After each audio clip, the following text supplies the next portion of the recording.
DP में लग रही थी हूर की परी, और जब बाद में पता चला तो ये वही छिपकली थी।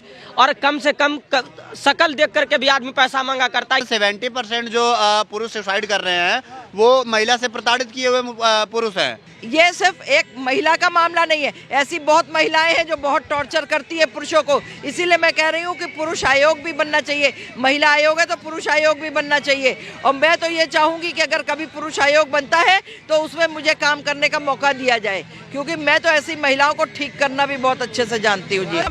एक तरह का मेंटली और फिजिकली हैरासमेंट किया जा रहा था उसका, और जब किसी इंसान का मेंटली और फिजिकली हैरासमेंट होगा, लास्ट मोमेंट उसका यही होता है कि हम अपनी ज़िंदगी से परेशान हो चुके हैं और अब हमारा अंत ये है कि हम सुसाइड कर ले किसी भी तरह से। एक बात आपको बता दूं, वो दिन ज़्यादा दूर नहीं है जब लड़के शादी करने से कतराएंगे। पहले का समय होता था, लड़कियां सोचती थी हमें ससुराल कैसा मिलेगा, पति कैसा मिलेगा, मगर आज लड़के सोचते हैं हमारी ससुराल वाले कैसे होंगे, हमारी बीवी जो आएगी वो कैसा आएगी, हमारे माँ बाप को रखेगी नहीं रखेगी, हमारा घर चलाएगी नहीं चलाएगी। आजकल की लड़कियों की थिंकिंग क्या है, वो कहती है मैं अकेली रहूँगी, मुझे माँ बाप नहीं चाहिए, सास ससुर जो होते हैं वो नहीं चाहिए, भाई जो आपके भाई बहन है वो नहीं चाहिए, मुझे कुछ नहीं चाहिए, मैं अकेला रहूँगी और मेरे को खर्चा पानी बराबर चाहिए। क्या लग रहा है कि अतुल सुभाष का जो मुद्दा है सिर्फ अतुल सुभाष का ही है, औरों का भी है? देखिए, अतुल सुभाष जैसे एक अतुल सुभाष ही नहीं है, हजारों हजार अतुल सुभाष हैं जिनका यही मुद्दा चलता चला आ रहा है। और जो है सबने कान में जो है उंगलियां रख रखी हैं, सबके किसी के कान में जू नहीं रेंगती है। ठीक है, हम तो ये कहते हैं जिस प्रकार से जो है महिला आयोग बना है उसी प्रकार से पुरुष आयोग भी बनना चाहिए। और क्योंकि पुरुषों की महिलाओं की व्यथा कथा सुनने के लिए सभी लोग हैं, हम ये एक बीइंग ए लेडी हम ये कह रहे हैं, और लेकिन पुरुषों की कथा व्यथा सुनने के लिए कोई भी नहीं है। वो अपनी दुख कहाँ पे जाके सुनाएं, किसको सुनाएं? उनके दुख को ना घर में कोई सुनने वाला है, ना बाहर कोई सुनने वाला है। किसी भी बड़े के पास जाते हैं वो अगर कहने के लिए, या मान लीजिए उनकी पत्नी उनको तंग कर रही है या और कोई महिला तंग कर रही, अगर मान लीजिए वो अपनी पत्नी के ससुराल में अपने गए और जा करके वो वहाँ पर बता रहे हैं पत्नी की माँ से या बाप से या भाई से, तो पता चलता है जी वो लोग और उल्टे ही अपनी लड़की का वो लेते हैं। अरे उनको हम हर माँ बाप को ये कह रहे हैं, चाहे वो लड़की वाले हों और चाहे वो लड़के वाले हों, उनको दोनों ही पक्ष को सुनना चाहिए बिठा करके।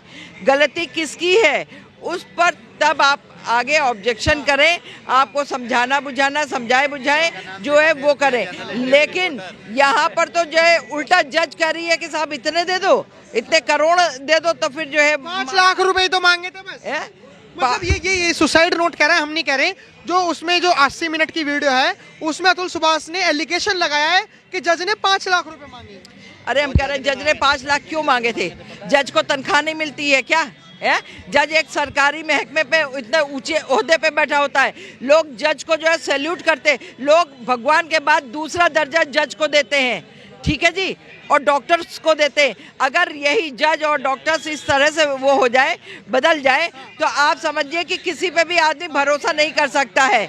और दूसरी बात ये रही कि आज जिस तरह से वो उसकी पत्नी ने जो है एलिगेशन लगाना शुरू करा, एक के ऊपर एक केस डालने शुरू करे, अपने देवर पे भी कर रही हो, अपने ससुराल में, मतलब हर आदमी के ऊपर तुम इतनी खूबसूरत और इतनी मतलब वेल वो थी कि जो है तुम्हारे हर आदमी छेड़ रहा, तुम्हारे संग हर आदमी गलत काम कर रहा है। आंटी जी कह रही हैं कि जैसे महिला आयोग है वैसे पुरुष आयोग भी बना दो। बिल्कुल जरूरी है भैया इस चीज़ की। आप अभी डेटा आया, आप देखो जहाँ पे जितनी आज के डेट में महिलाएं सुसाइड कर रही हैं उससे लगभग 3 गुना पुरुष सुसाइड कर रहे हैं आज के डेट में। क्यों कर रहे हैं? जिनमें से 70% जो पुरुष सुसाइड कर रहे हैं वो महिला से प्रताड़ित किए हुए पुरुष हैं। ठीक है, तो बहुत जरूरी है। लेकिन एक चीज बताइए, उसकी बीवी ने 3 करोड़ रुपए तो मांगे थे बस। तो भाई 3 करोड़ रुपए आप पेड़ पे फटते हैं क्या? गए ऐसे टोकरी लेके गए, तोड़ के लेके चले आए, डाल के उठा के फटाफट दे दिया। उस बंदे से हालत पूछो ना उस बंदे की, अतुल सुभाष की, कि वहाँ पे उसके साथ हुआ क्या। हर दिन बंदा जॉब करता था, उसके बाद इतने सारे तारीख, साल भर में कम से कम 100-150 तारीख वो बंदा वहाँ से आता था, जौनपुर बेंगलोर से। ठीक है, वहाँ पे आना, फिर क्या बोलते हैं, तारीख को देखना, फिर वापस अगले दिन भाग के जाना, फिर ड्यूटी अटेंड करना। कितना प्रताड़ित हो रखा था बंदा। चलो वो सब छोड़ दो, 1 मिनट के लिए बंदा वो चीज़ झेल भी ले, लेकिन बच्चों से मिलने नहीं दे रही थी वो। और केस देखे कितनी लगाए उसके परिवार पे, उसके भाई पे ऊपर, यहाँ तक कि रेप के केसेस लगाए, ठीक है। तो मतलब किस तरीके से ये क्या कर रही थी? एक तरह का मेंटली और फिजिकली हैरासमेंट किया जा रहा था उसका। और जब किसी इंसान का मेंटली और फिजिकली हैरासमेंट होगा, लास्ट मोमेंट उसका यही होता है कि हम अपनी ज़िंदगी से परेशान हो चुके हैं और अब हमारा अंत ये है कि हम सुसाइड कर ले किसी भी तरह से। और हाँ, और वो जैसे ही उसके दिमाग में जो चीज़ आती है, जो ग्राउंड बनता है, वो उस ग्राउंड को लेके वो अपने को सुसाइड कर लेता है। भाई मर्द को तो कभी दर्द भी नहीं होता, लेकिन पुरुष आयोग क्यों बनवा रहे हो? पत्रकार महोदय, सबसे पहला बात आज अब ये रहा कि जो भी हुआ है, पहले हुआ क्या है शुरू से देख रहे हैं हम उनको। तो आप देखिए कि एक बिहार से आने वाले युवक बेंगलुरु में इंजीनियर डिपार्टमेंट में काम करते हैं और वो मैट्रिमोनी साइट से पता चला है कि शादी.com से पता नहीं शादी वगैरह किए हैं। और ऐसी लड़की देखिए कि खुशहाल परिवार को एक लड़की किस तरह से बर्बाद कर सकती है। इसका सीधा प्रमाण इस बात का है अतुल सुभाष और इस लड़की का। डीपी देख रहे थे, डीपी में लग रही थी हूर की परी, और जब बाद में पता चला तो ये वही छिपकली थी। और कम से कम शक्ल देख करके भी आदमी पैसा मांगा करता है कि होता है कुछ कि चेहरे पर मेकअप वगैरह लगा लेते हैं, आजकल जो फैशन चला हुआ है, तो एक्सक्यूज मी कह करके आई वांट 3 करोड़ से या 2 करोड़ से होता है। ये एक सूटेबल एग्जाम्पल भी हो सकता है। लेकिन अतुल सुभाष को जिस तरह से आप कहो कि ये एक्सटॉर्शन शब्द है ना, ये एकदम डीपली एक्सटॉर्शन, ये हरासमेंट जो है, ये हरासमेंट आप समझ लो कि एक परिवार को किस तरह से तोड़ा है। और अब उनको इंसाफ तो एक कदर से मिल सकता है कि न्यायमूर्ति जिनको बोला जाता है, जिनको न्यायाधीश बोला जाता है, वो भी हरासमेंट करने लगा। इसीलिए पुरुष के हिसाब से तो यही है। उसकी निकिता के भाई को कैंटीन खोलनी थी, क्लाउड कैंटीन, इसलिए मांगे निकिता ने अपने पति से पैसे। एक बात करिए, अगर कोई वो क्लाउड कैंटीन उसका भाई खोलता या रेन कैंटीन खोलता या रेनबो कैंटीन खोलता, जो उसकी मर्जी थी खोलता, अपने पैसे से खोलता, अपने बाप के पैसे से खोलता। ये थोड़ी है कि आप किसी को टॉर्चर करके जो है उससे ऐठेंगे। शक्ल की खूबसूरती नहीं होती है, सीरत की, सूरत नहीं, सीरत जो है खूबसूरत होनी चाहिए, किसी भी महिला की हो या किसी भी पुरुष की हो। खूबसूरती तो ऐसी होती, चंद दिन बाद जो है ना ये चेहरे ढल जाते हैं इंसान के, लेकिन सीरत अगर सुंदर होती है तो वो ताउम्र चलती है। वो उस महिला या उस पुरुष के मरने के बाद तक भी वो सीरत जिंदा रहती है। उसकी जो बीवी थी वो 40,000 रुपए मेंटेनेंस अपने लिए मांगती थी, मेकअप वगैरह जो भी है। और अगर वो खूबसूरत थी तो मेकअप करने की क्या जरूरत थी? पेंटिंग करने से, गधी को भी अगर आप पेंटिंग कर दो ना तो वो भी परी नजर आती है, समझ रहे? तो ये ज्यादा जो है पेंटिंग करती गधी लोग, जो परी होती है ना वो परी ही रहती है। और गधी को परी बनने के लिए जो है अपने डेंट पेंट कर, देखिए यहाँ कितने लोग कनॉट प्लेस में आती है डेंट पेंट करके घूमती हुई, और जो सादगी वाली होती है वो सादगी वाली वैसी। और एक चीज़ और बता दें, जो आप हाईली एजुकेटेड लड़की देखेंगे कोई भी, वो बहुत सिंपल रहने वाली होगी। हाईली एजुकेटेड लड़का होगा वो बहुत सिंपल रहने वाला होगा। लेकिन ये जो डेंट पेंट और ये करके जो सोचती है कि हम दिखाएं, पल्ला इधर इतना रख लो फिर यूं गिराओ, ये वो, तो ये अभी आपने एक मुद्दा देखा होगा आरजीकर मेडिकल कॉलेज का। एक महिला का रेप हुआ तो तमाम, चाहे वो पुरुष हो चाहे वो महिला हो, सब लोग सड़कों पर आए। आज एक पुरुष के साथ गलत हुआ, जो कि वो एक पुरुष नहीं, तमाम भारत में और भी ऐसे पुरुष हैं, उसके लिए कोई भी सड़कों पर नहीं आया। इस पर आप क्या राय रखते हैं? भाई हम तो कह रहे हैं, हम तो खड़े सड़क पे, हम बोल रहे हैं आपके चैनल के माध्यम से, हम तो सबको आह्वान करते हैं, हर महिला पुरुष को, हर लड़की और हर लड़के को आना चाहिए सड़कों पे। ये सिर्फ एक महिला का मामला नहीं है, ऐसी बहुत महिलाएं हैं जो बहुत टॉर्चर करती है पुरुषों को। इसीलिए मैं कह रही हूँ कि पुरुष आयोग भी बनना चाहिए, महिला आयोग है तो पुरुष आयोग भी बनना चाहिए। और मैं तो ये चाहूँगी कि अगर कभी पुरुष आयोग बनता है तो उसमें मुझे काम करने का मौका दिया जाए, क्योंकि मैं तो ऐसी महिलाओं को ठीक करना भी बहुत अच्छे से जानती हूँ जी। एक ही पुरुष के साथ तो हुआ है, और सारे पुरुषों के साथ थोड़ी ना होता है। क्यों नहीं हुआ है? किसने कहा? आपको क्या पता? आप देखिए कैसे कैसे पुरुष जो है अंतरात्मा से रोता है। पुरुष आंखों से आंसू नहीं गिरा पाता है, लेकिन उसकी आत्मा ऐसी फूट फूट करके रोती है कि कुछ कहने की हद नहीं है। अभी आपने पुरुषों को नहीं देखा, और पुरुष के साथ में उन पुरुषों की माँ तक को टॉर्चर किया जाता है, उन पुरुषों के बाप तक को टॉर्चर किया जाता है। इतनी घिनौनी, इतनी गिरी हुई और इतनी कौन सी मेंटालिटी की लेडीज लोग होती हैं, या उनके पेरेंट्स, या उनकी उत्पत्ति किस घर से होती है, कैसे कंगले, कैसे मतलब गंदे घरों की पैदावार होती है, ये गंदे घरों के कीड़े होती हैं ये लोग।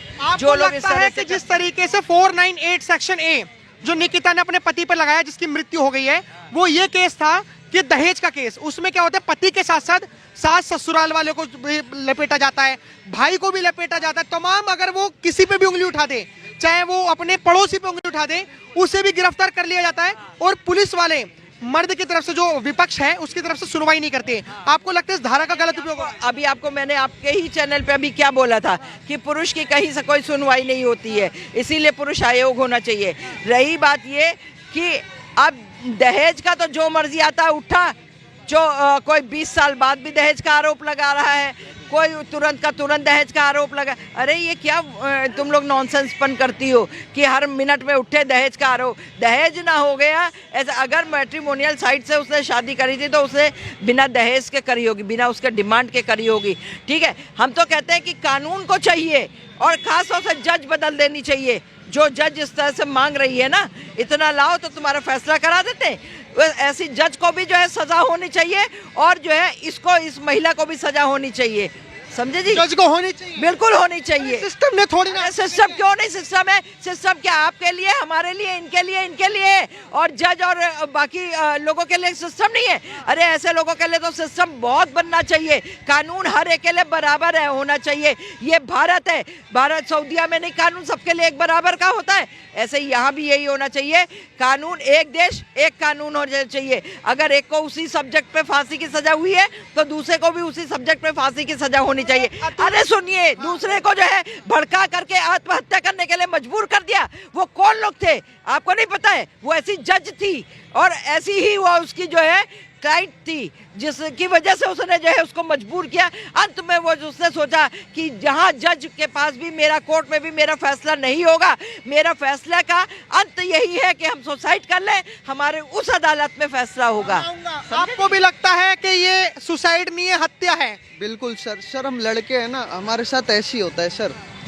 एक बहुत बड़ी विडम्बना है, आपने देखा होगा डॉक्टर मोमिता का केस में कितने लाखों लड़के रोड पे आए थे। क्या अतुल के लिए कोई रोड पे आया? बताइए सर। कैंडल मार्च निकाला, स्लोगन निकाले, हैशटैग ट्रेंड में चले गए, जस्टिस फॉर डॉक्टर मोमिता। क्या किसी ने ट्रेंड चलाया जस्टिस फॉर अतुल सुभाष? किसी ने कैंडल जलाई? कोई रोड पे आया? सर यहीं से देख लो ना, कहाँ इक्वालिटी है देश में। सर अभी ना एक केस में देख रहा था, उसमें पता है एक लड़की ने क्या एलिमनी मांगी है? 6,12,300 रुपये एक मंथ की। 6,12,300 रुपये। सर किसी का पैकेज होता है 6 लाख रुपए साल का। जज ने पता, लेडीज जज थी, उन्होंने पता क्या बोला? एक काम करो आप हॉलीडेज और लंच का और दे दो इसमें। सर एलिमनी मेंटेनेंस चाहिए कितना? 40-50 हज़ार आपके लिए मिनिमम है, मैक्सिमम मिनिमम दोनों ही मान लो। बट सर वो 6,12,300 रुपये भी कम है। कह रही है लुइस विटॉन के कपड़े, लुइस की जीन्स और ये महंगे महंगे प्रोडक्ट्स जो होते हैं, ब्यूटी प्रोडक्ट्स, ये भी तो यूज़ करने हैं। लेकिन निकिता सिंघानिया ने 40,000 रुपए मेकअप मेंटेनेंस के लिए तो मांगे थे, 2 से 3 लाख रुपए बच्चे की फीस के लिए मांगे थे पर मंथ। सर जी सुनो, सुनो पहली बात, ये आप गलत कह रहे हो। उसने पहले 1 लाख रुपए अपनी और 1 लाख रुपए अपने बच्चे की मेंटेनेंस मांगे थे। दूसरी बात, वो सेल्फ इंडिपेंडेंट थी। गुड़गांव में कंपनी है एसेंचर, MNC है वो, उसमें AI कंसल्टेंट थी। तब भी उसने मांगे। जब कानून ये कहता है जब आप सेल्फ इंडिपेंडेंट है तो मेंटेनेंस की जरूरत क्या? कानून तो यही कहता है ना, जब आप सेल्फ इंडिपेंडेंट है तो मेंटेनेंस की जरूरत क्या? मगर फिर भी वो दे रहा था। सर 5 लाख, 15 लाख, 30 लाख, फिर 1 करोड़, फिर 3 करोड़। वो ATM थोड़ी है सर, RBI की मशीन थोड़ी है, छापते रहो निकालते रहो, छापते रहो निकालते रहो। अरे पति है, मांग लिया तो क्या दिक्कत आ गई?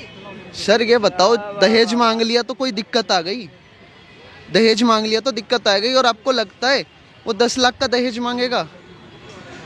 सर AI इंजीनियर, तो AI इंजीनियर की आप सैलरी देखेंगे ना, स्टार्टिंग पैकेज देखेंगे 10 से 12 लाख रुपए, और वो 34 साल का था, एक्सपीरियंस होगा उस पर। अगर 5-6 साल का एक्सपीरियंस भी था ना तो 50 LPA से प्लस उसकी सैलरी होगी साल की।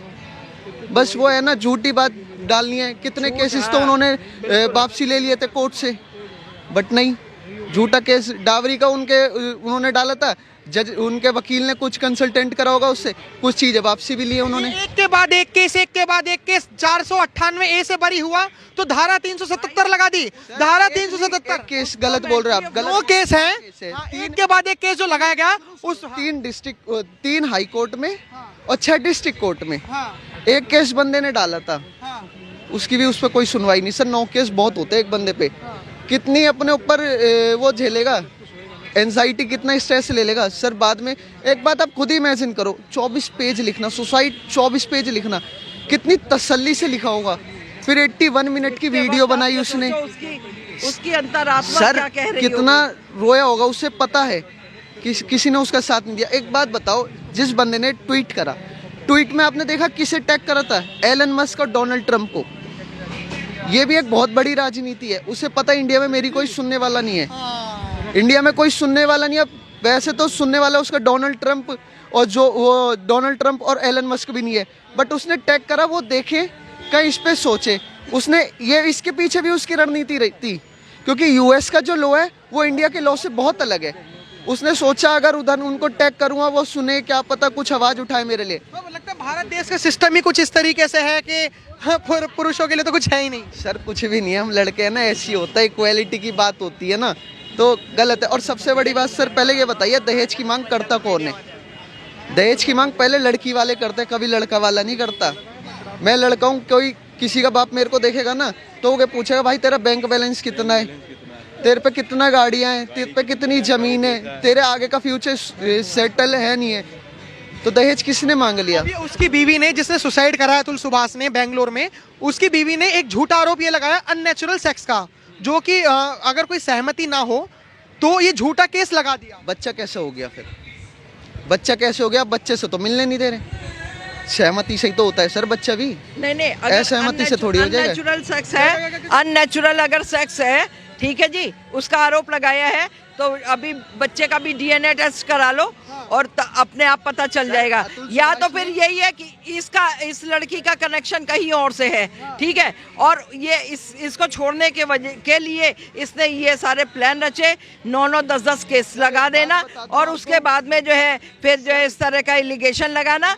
आपको बता दूं, अभी सब करा लो, अभी क्या है, दूध का दूध और पानी का पानी, आपको पता चल जाएगा कि क्या है। एक बात आपको बता दूं, वो दिन ज्यादा दूर नहीं है जब लड़के शादी करने से कतराएंगे। पहले का समय होता था, लड़कियां सोचती थी हमें ससुराल कैसा मिलेगा, पति कैसा मिलेगा, मगर आज लड़के सोचते हैं हमारी ससुराल वाले कैसे होंगे, हमारी बीवी जो आएगी वो कैसा आएगी, हमारे माँ बाप को रखेगी नहीं रखेगी, हमारा घर चलाएगी नहीं चलाएगी।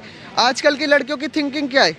वो कहती है मैं अकेली रहूंगी, मुझे माँ बाप नहीं चाहिए, सास ससुर जो होते हैं वो नहीं चाहिए, भाई जो आपके भाई बहन है वो नहीं चाहिए, मुझे कुछ नहीं चाहिए, मैं अकेला रहूंगी और मेरे को खर्चा पानी बराबर चाहिए, मैं खाना नहीं करूंगी, मैं काम नहीं करूंगी, ये नहीं करूंगी, वो नहीं करूंगी। तो ये घर बसाने की बात कर कौन रहा है? सारे तो तोड़ने की बात कर रहे हैं। यही सिखाया क्या हिंदू मतलब हिंदुस्तान की संस्कृति ने? घर तोड़ना सिखाया क्या? उसके जो दादी हैं उसने सुप्रीम कोर्ट में मांगा है, कस्टडी मांगी है उसके 4 साल के बच्चे की।